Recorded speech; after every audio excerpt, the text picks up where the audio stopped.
നമ്മളെപ്പോഴും ഈ ഭിന്നശേഷി കുട്ടികളെന്നേ പറയൂ. അവരെ എപ്പോഴും കുട്ടികളായി കാണാനാണ് നമ്മൾ അങ്ങനെയാണ് ശീലിച്ചിട്ടുള്ളത്. അതൊരു 26 വയസ്സായാലും 30 വയസ്സായാലും നമ്മൾ പറയുന്നത് ഭിന്നശേഷി മേഖലയിലെ കുട്ടികളെന്നാണ്. അപ്പോൾ ശരിക്കും അവരവരുടെ ബോഡിയെക്കുറിച്ച് തിരിച്ചറിയുന്നില്ല, അവരുടെ മൈൻഡ് അവർ മനസ്സിലാക്കുന്നില്ല എന്നുള്ളത് കൊണ്ടാണ് നമ്മളും അയ്യോ കുട്ടികളെ പോലെ പെരുമാറുന്നു എന്നുള്ള. ഇപ്പോൾ വിഷ്ണുവിനെ ഒരുപക്ഷെ നിങ്ങൾ കണ്ട സമയത്ത് വിഷ്ണു ഒരു സാധാരണ ഒരു കൗമാരക്കാരനെ നമ്മൾ കാണുന്നത് പോലെയാണ്. വിഷ്ണു സംസാരിക്കുമ്പോഴാണ് വിഷ്ണുവിന് അങ്ങനെ ഒരു പ്രശ്നമുള്ളതായിട്ട് നമ്മൾ തിരിച്ചറിയുന്നത്. അല്ലെങ്കിൽ വിഷ്ണുവിൻ്റെ കൈ ഒന്ന് ചെറുതായി ഒന്ന് വിറയ്ക്കുന്നതൊക്കെ കണ്ടപ്പോഴാണ് നമ്മൾ മനസ്സിലാക്കുന്നത്. അപ്പം ഞാൻ പറഞ്ഞു വരുന്നത്, ഈ ഭിന്നശേഷി അല്ലെങ്കിൽ ഇത്തരമുള്ള ഓട്ടിസം സ്പെക്ട്രം മേഖലയിൽ അങ്ങനെയുള്ളവരുടെ ഒരു ഫാമിലി ലൈഫിനെ കുറിച്ചാണ് ഞാൻ 2 നീല മത്സ്യങ്ങളിൽ ഒരു ചിന്താധാര വികസിപ്പിക്കാൻ ശ്രമിച്ചിട്ടുള്ളത്. ലോകമെമ്പാടും അത്തരത്തിലൊരു ഡിസ്കഷൻ നടക്കുന്നുണ്ട്. അതായത് അതൊരു തിയററ്റിക്കൽ അപ്രോച്ചായിട്ട് അവർക്കൊരു ഫാമിലി ലൈഫ് ഉണ്ടോ? കാരണം അവർക്കും സെക്ഷൽ ലൈഫ് എന്ന് പറയുന്നത് തീർച്ചയായിട്ടും അവരുടെ ജീവിതത്തിൻ്റെ ഭാഗമാണ്. പക്ഷെ നമ്മുടെ ബോധ്യം നമ്മുടെ ഒരു സൊസൈറ്റിയിൽ പൊതുധാരയിൽ സെക്സ് എന്ന് സാധാരണ ജീവിതം നയിക്കുന്നവരെ കുറിച്ച് പറയുമ്പോൾ പോലും പറഞ്ഞു കഴിഞ്ഞാൽ അയ്യോ അതെന്തോ പ്രശ്നമാണ്, അശ്ലീലമാണ്, സെക്സിനെ കുറിച്ചൊന്നും പറയാൻ പാടില്ല അപ്പോഴാണ് നമ്മൾ ഈ ഭിന്നശേഷി മേഖലയിലെ അങ്ങനെയുള്ളവർക്കും സെക്സ് ലൈഫ് ഉണ്ടോ, നിങ്ങൾ എന്തായി പറയുന്നത്, അവർക്ക് ചിന്തിക്കാനുള്ള കഴിവുണ്ടോ, അവരവരുടെ ബോഡിയെക്കുറിച്ച് തിരിച്ചറിയുന്ന പോലുമില്ല, അപ്പോഴാണോ നിങ്ങൾ സെക്സിനെ കുറിച്ച് പറയുന്നത് എന്നുള്ള ഒരു സ്റ്റീരിയോടിപ്പിക്കൽ ഒരു തോട്ട് പ്രോസസ്സ് നമുക്കുണ്ട്. നമുക്ക് മാത്രമല്ല, ഇത് ഞാൻ ഈ തിയററ്റിക്കൽ ഫ്രെയിംവർക്കിനെ കുറിച്ച് പറഞ്ഞപ്പോൾ ഇറ്റലിയിൽ നടത്തിയിട്ടുള്ള ഒരു സർവേയിൽ സെയിം തന്നെയാണ്. കാരണം അവർക്ക് ഈ ഫാമിലി ലൈഫിനെ കുറിച്ചൊരു സർവേ നടത്തി. മാരേജ് ആവശ്യമുണ്ടോ, അവർക്ക് പെൺകുട്ടികളാണെങ്കിൽ അവർക്ക് കുട്ടികളെ പ്രസവിക്കാൻ സാധിക്കുമോ, കുട്ടികളെ വളർത്താൻ സാധിക്കുമോ എന്നുള്ള ചോദ്യം വന്നപ്പോൾ അതെല്ലാം ഒഴിവാക്കാൻ പറഞ്ഞു. അങ്ങനെ ഒരു സർവേയെ വേണ്ട എന്നുള്ളത്. അപ്പോൾ അത് നമ്മുടെ മാത്രമല്ല, ലോകമെമ്പാടും അങ്ങനെ ഒരു പ്രശ്നമുണ്ട്. അപ്പോൾ അവർക്കും സാധ്യമാണോ എന്നൊരു ചോദ്യം അക്കാര്യത്തിൽ കൂടി 2 നീല മത്സ്യങ്ങൾ മുന്നോട്ട് വയ്ക്കുന്നുണ്ട്. ഞാൻ അതിനകത്ത് പറയുന്നൊരു കാര്യം എന്ന് വെച്ചാൽ, ഇപ്പോൾ UK ഒരു സ്ഥലത്ത് പോയ സമയത്ത് ഇതുപോലെ ഞാൻ പറഞ്ഞല്ലോ, അങ്ങനെ ഇതിനെപ്പറ്റി പഠിക്കാൻ വേണ്ടിയിട്ട് പല സ്ഥലത്തും പോയിരുന്നു. അപ്പോൾ പോയ സമയത്ത് അവിടെ ഇവർക്ക് വേണ്ടിയിട്ടുള്ള ആ സ്ഥാപനത്തിനകത്തൊരു സെക്സ് റൂമുണ്ട്.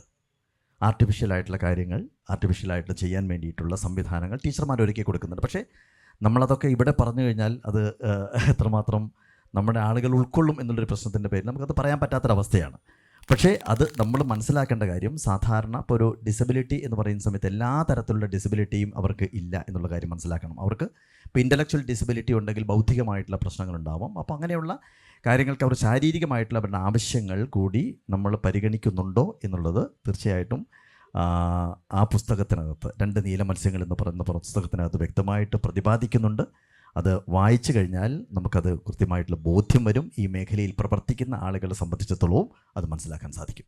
അല്ല, അതൊരു ശരിക്കും ഒരു ആളുകളുടെ മനസ്സിലേക്ക് അങ്ങനെ ഒരു ആലോചന തുടക്കമിടുക എന്നുള്ള ഉദ്ദേശത്തിലാണ് ആ പുസ്തകത്തിനകത്ത് അങ്ങനെ പരാമർശിച്ചിരിക്കുന്നത്.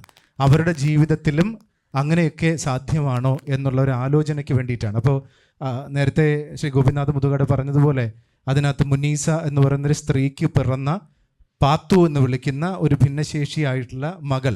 അപ്പം അതിനകത്ത് വേറൊരു ടാബുവിനെ കുറിച്ച് കൂടി പറയുന്നുണ്ട്, വേറൊരു സ്റ്റീരിയോടിപ്പിക്കൽ ചിന്തയെക്കുറിച്ച് കൂടി പറയുന്നുണ്ട്. നമ്മുടെ ഈ റിലീജിയസ് ആയിട്ട് പോലും ഒരു വീട്ടിൽ, ഒരു കുടുംബത്തിൽ ഒരു ഭിന്നശേഷി കുട്ടി പിറന്നാൽ അതെന്തോ മുൻജന്മ പാപത്തിൻ്റെ അല്ലെങ്കിൽ രക്ഷിതാക്കളിൽ ആരെങ്കിലും ഒരാൾ ചെയ്തിട്ടുള്ള പാപത്തിൻ്റെ ഫലമാണ് എന്നൊക്കെയുള്ള ചില സ്റ്റീരിയോടിപ്പിക്കൽ പ്രിജുഡീസുകൾ ഇപ്പോഴും ഉണ്ട്. അപ്പോൾ അതൊക്കെ അങ്ങനെയല്ല എന്ന് പറയാൻ, ശാസ്ത്രീയമായി പറയാൻ കൂടിയാണ് അങ്ങനെ ഒരു ട്രാക്ക് ആ പുസ്തകത്തിനകത്ത്, ആ നോവലിനകത്ത് എഴുതിയിട്ടുള്ളത്. അതാണ് 2 നീല മത്സ്യങ്ങൾ ഞാൻ എടുത്തു പറഞ്ഞത്. അവർക്കും ഫാമിലി ലൈഫ് സാധ്യമാണ്. ഇപ്പോൾ അതിനകത്തൊരു സെക്സ് റോബോട്ടുകൾ അവതരിപ്പിക്കുന്നുണ്ട്. ഇപ്പോൾ ശ്രീ ഗോപിനാഥ് മുതുകാട് പറഞ്ഞതുപോലെ ഈ സെക്സ് റോബോട്ടുകൾ എന്ന് പറയുന്നത് സെക്സ് എന്ന് പറയുന്ന നമ്മൾ ആദ്യം മനസ്സിൽ കാണുന്ന ഒരു ലൈംഗികമായ പ്രവൃത്തിക്ക് വേണ്ടി മാത്രമല്ല, ഇമോഷണലായി അവരുമായിട്ട് അറ്റാച്ച്മെൻ്റ് ഉണ്ടാക്കാൻ വേണ്ടിയിട്ടാണ്. ഈ പറഞ്ഞ ഭിന്നശേഷി മേഖലയിലെ ഓരോരുത്തർക്കും അത് അത്യാവശ്യമാണ്.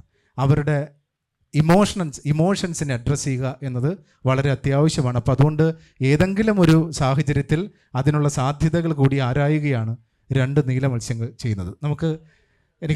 ഞാൻ ആ പുസ്തകം വായിച്ച ഒരു കാര്യം കൂടി പറയാം. ഞാൻ ആ പുസ്തകം തുടങ്ങിയിട്ട് കയ്യിൽ നിന്ന് വെക്കാതെ കംപ്ലീറ്റ് തീർത്ത ഒരാളാണ്. കാരണം ഒന്ന്, ഈ ഒരു മേഖല അതിനകത്ത് കാര്യമായിട്ട് കൈകാര്യം ചെയ്യുന്നുണ്ട് എന്നുള്ളതിൻ്റെ പേരിലും ആ പുസ്തകത്തിൻ്റെ ഒരു ഡെപ്തും വെച്ചുകൊണ്ട് മുഴുവനായിട്ട് ഒറ്റ ഇരിപ്പിന് വായിച്ച് തീർത്ത ഒരാളാണ്. ഞാനതിൻ്റെ ആ പുസ്തകം റിലീസ് ചെയ്യുന്ന സമയത്ത് മാതൃഭൂമിയുടെ അവിടെ വെച്ചിട്ട് ഞാനത് പറയുകയുണ്ടായി. കാരണം അത്രമാത്രം ഹൃദിഷ്ടമായിട്ടുള്ള, അത്രമാത്രം ഉള്ളിലേക്ക് നമുക്ക് തട്ടുന്ന ഒരു പുസ്തകമാണ്. പ്രത്യേകിച്ച് അത് ഈ ഒരു കാര്യം എനിക്ക് തോന്നുന്നത് പലരും കൈകാര്യം ചെയ്യാൻ മടിക്കുന്ന ഒരു കാര്യം ആ പുസ്തകത്തിനകത്ത് വളരെ ഡീപ്പായിട്ട് കൈകാര്യം ചെയ്യുന്നുണ്ട് എന്നുള്ളതിനകത്ത് ഷാബുവിനെ ഞാൻ തീർച്ചയായിട്ടും അഭിനന്ദിക്കുന്നു.